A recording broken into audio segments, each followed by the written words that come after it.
नमस्कार, मैं हूं शिरीन खान और आप देख रहे हैं आचरण न्यूज़। तो आइए नजर डालते हैं आज की कुछ मुख्य खबरों की ओर।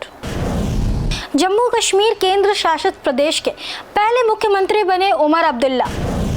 कौन बनेगा बीजेपी का नया अध्यक्ष? दिसंबर में होगा चुनाव। एनसीओ की बैठक में पहुंचे विदेश मंत्री एस जयशंकर। कौन होगा हरियाणा का मुख्यमंत्री? भारत न्यूजीलैंड सीरीज का वर्ल्ड टेस्ट चैंपियनशिप पर हो सकता है असर। आइए जानते हैं खबरों को विस्तार से। जम्मू कश्मीर केंद्र शासित प्रदेश के पहले मुख्यमंत्री बने उमर अब्दुल्ला ली सीएम पद की शपथ। आज नेशनल कॉन्फ्रेंस के उपाध्यक्ष उमर अब्दुल्ला ने जम्मू कश्मीर के मुख्यमंत्री के रूप में शपथ ली, जिससे वे इस केंद्र शासित राज्य के पहले सीएम बन गए हैं। ये समारोह श्रीनगर के शेर-ए-कश्मीर इंटरनेशनल कॉन्फ्रेंस सेंटर में आयोजित हुआ। राज्यपाल मनोज सिन्हा ने इस मौके पर डिप्टी सीएम सुरेंद्र चौधरी और मंत्रियों सकीना इट्टू, जावेद राणा, जावेद डार तथा सतीश शर्मा को भी शपथ दिलाई। शपथ ग्रहण के बाद उमर अब्दुल्ला दोपहर में एडमिनिस्ट्रेटिव सेक्रेटरी के साथ बैठक करेंगे। कांग्रेस ने इस नई सरकार में शामिल न होने का निर्णय लिया है, हालांकि वह उमर अब्दुल्ला को समर्थन देंगे। कांग्रेस ने यह स्पष्ट किया है कि वह जम्मू कश्मीर को राज्य का दर्जा मिलने तक संघर्ष जारी रखेंगे। समारोह में इंडिया ब्लॉक के कई प्रमुख नेता शामिल हुए, जिनमें राहुल गांधी, प्रियंका गांधी, कांग्रेस अध्यक्ष मल्लिकार्जुन खड़गे, तमिलनाडु के सीएम एम.के. स्टालिन, उद्धव ठाकरे, शरद पवार और लालू प्रसाद शामिल हैं। बता दें कि उमर अब्दुल्ला ने गांदरबल और बड़गाम दोनों सीटों से चुनाव लड़ा और जीत हासिल की। माना जा रहा है कि वह गांदरबल सीट बरकरार रख सकते हैं, जहां उनके दादा शेख अब्दुल्ला और पिता फारूक अब्दुल्ला भी जीत चुके हैं। हाल ही में उमर बारामूला लोकसभा सीट पर चुनाव हार गए थे, जहां निर्दलीय कैंडिडेट इंजीनियर राशिद ने उन्हें हराया। इस हार के कारण उमर ने विधानसभा के लिए 2 सीटों पर चुनाव लड़ा और ये दोनों सीटें हमेशा से नेशनल कॉन्फ्रेंस का गढ़ रही थी। कौन बनेगा बीजेपी का नया अध्यक्ष? दिसंबर में होगा चुनाव, पहले राज्यों के चुने जाएंगे अध्यक्ष। भाजपा ने अपने संगठनात्मक चुनाव के लिए नई टीम की घोषणा की है। इस टीम का नेतृत्व राज्यसभा सांसद के लक्ष्मण करेंगे, जिन्हें राष्ट्रीय चुनाव अधिकारी नियुक्त किया गया है। यह टीम भाजपा के राष्ट्रीय अध्यक्ष के चुनाव प्रक्रिया का संचालन करेगी। भाजपा का राष्ट्रीय अध्यक्ष चुनाव दिसंबर में होगा और इसकी प्रक्रिया सदस्यता अभियान के साथ शुरू हो चुकी है। सदस्यता अभियान 17 अक्टूबर तक चलेगा। इसके बाद राज्यों में संगठनात्मक चुनाव आयोजित किए जाएंगे। इन चुनावों में नए अध्यक्ष चुने जाएंगे। जब 50% राज्यों के चुनाव पूरे हो जाएंगे, तब राष्ट्रीय अध्यक्ष के चुनाव की तारीख की घोषणा की जाएगी। राष्ट्रीय अध्यक्ष के चुनाव की प्रक्रिया के अनुसार नामांकन की तारीख और मतदान की तिथि की घोषणा चुनाव कार्यक्रम के घोषित होने के बाद की जाएगी। यदि केवल एक ही नाम राष्ट्रीय अध्यक्ष के लिए नामित होता है, तो चुनाव अधिकारी उसे नया राष्ट्रीय अध्यक्ष घोषित कर देंगे कि लक्ष्मण के साथ सांसद नरेश बंसल, संबित पात्रा और राष्ट्रीय उपाध्यक्ष रेखा वर्मा का राष्ट्रीय सिंह चुनाव अधिकारी नियुक्त किया गया है। बता दें कि जून में जेपी नड्डा का कार्यकाल बढ़ाया गया था, जो इस साल जनवरी में समाप्त हो गया था। उन्हें लोकसभा चुनाव में मद्देनजर जून तक कार्यकाल बढ़ाने के निर्णय लिया गया था। जुलाई में नए अध्यक्ष के चुनाव की आवश्यकता, लेकिन इससे पहले संगठनात्मक चुनाव के लिए समय की आवश्यकता होती है, तो लगभग 6 महीने लेता है। इसलिए नड्डा का कार्यकाल और बढ़ाया गया। नड्डा अभी केंद्रीय मंत्री भी हैं, इसलिए उनके दैनिक कार्यों को संचालित करने के लिए किसी महासचिव को कार्यकारी अध्यक्ष के रूप में नियुक्त किया जा सकता है। सुनील बंसल और विनोद तावड़े के नाम इस भूमिका के लिए सबसे आगे हैं। एससीओ की बैठक में पहुंचे विदेश मंत्री एस जयशंकर।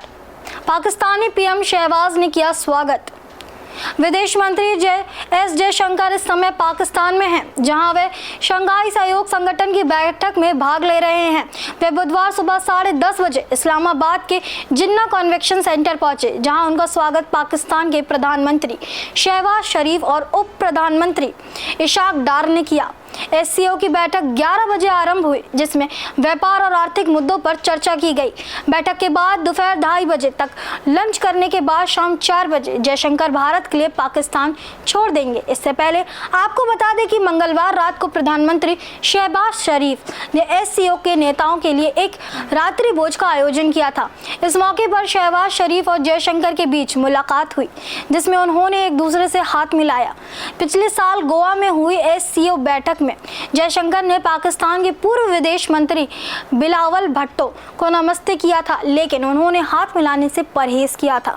डिनर के बाद एससीओ नेताओं के लिए एक सांस्कृतिक कार्यक्रम का आयोजन किया गया, जिसमें एक पाकिस्तानी कलाकार ने भरतनाट्यम नृत्य प्रस्तुत किया। इस कार्यक्रम में पाकिस्तानी प्रधानमंत्री शहबाज शरीफ चीन के और कजाकिस्तान के प्रधानमंत्री के साथ बैठे हुए थे। जयशंकर ने एससीओ बैठक में शामिल होने से पहले समूह नेताओं के साथ एक फोटो सेशन भी किया। यह बैठक न केवल द्विपक्षीय संबंधों को प्रभावित कर सकती है, बल्कि क्षेत्रीय सहयोग के लिए भी एक महत्वपूर्ण मंच प्रदान करेगी। कौन होगा हरियाणा का मुख्यमंत्री? केंद्रीय गृह मंत्री अमित शाह आज करेंगे फैसला। हरियाणा की नई सरकार के गठन की प्रक्रिया आज भाजपा विधायक दल की बैठक से शुरू होगी। इस बैठक में भाजपा के पर्यवेक्षक केंद्रीय गृह मंत्री अमित शाह और मध्य प्रदेश के मुख्यमंत्री मोहन यादव मौजूद रहेंगे। विधायक पंचकुला स्थित भाजपा कार्यालय में अपने नए नेता का चुनाव करेंगे। विधायक दल के नेता चुनने से पहले सभी विधायक शाह और यादव के साथ नाश्ता करेंगे।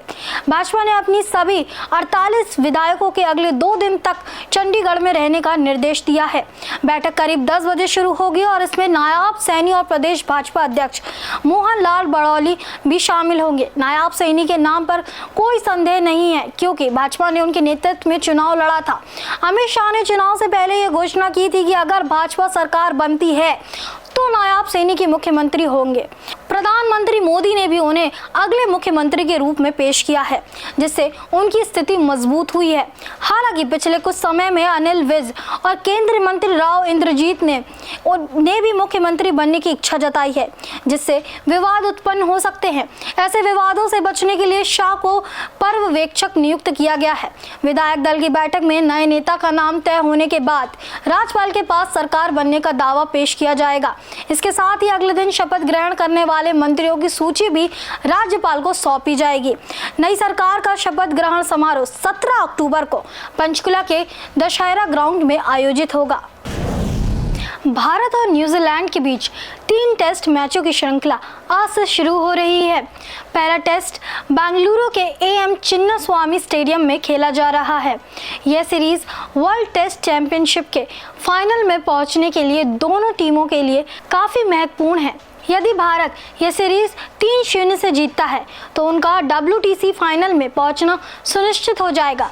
हालांकि यदि पहले टेस्ट का परिणाम बारिश के कारण ड्रॉ होता है तो भारत को ऑस्ट्रेलिया में एक नया टेस्ट जीतना होगा। WTC की स्थिति की बात करें तो भारत वर्तमान में पॉइंट्स टेबल में पहले स्थान पर है।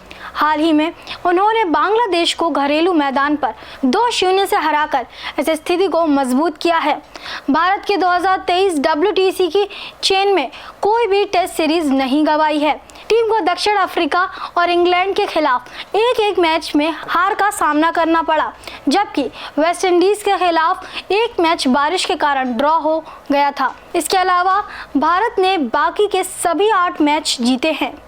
भारत की घरेलू परिस्थितियों को देखते हुए न्यूजीलैंड के लिए एक भी मैच ड्रॉ करना कठिन साबित हो सकता है, लेकिन बेंगलुरु में बारिश की संभावनाओं को देखते हुए पहले टेस्ट का पूरा होना मुश्किल नजर आ रहा है। WTC फाइनल में पहुंचने के लिए 60% से अधिक पॉइंट्स की आवश्यकता होगी, जिससे उनकी चुनौती और भी बढ़ जाती है। देश दुनिया की सभी खबरें देखने के लिए जुड़े रहिए आचरण न्यूज से। आचरण न्यूज, हर कदम आपके साथ।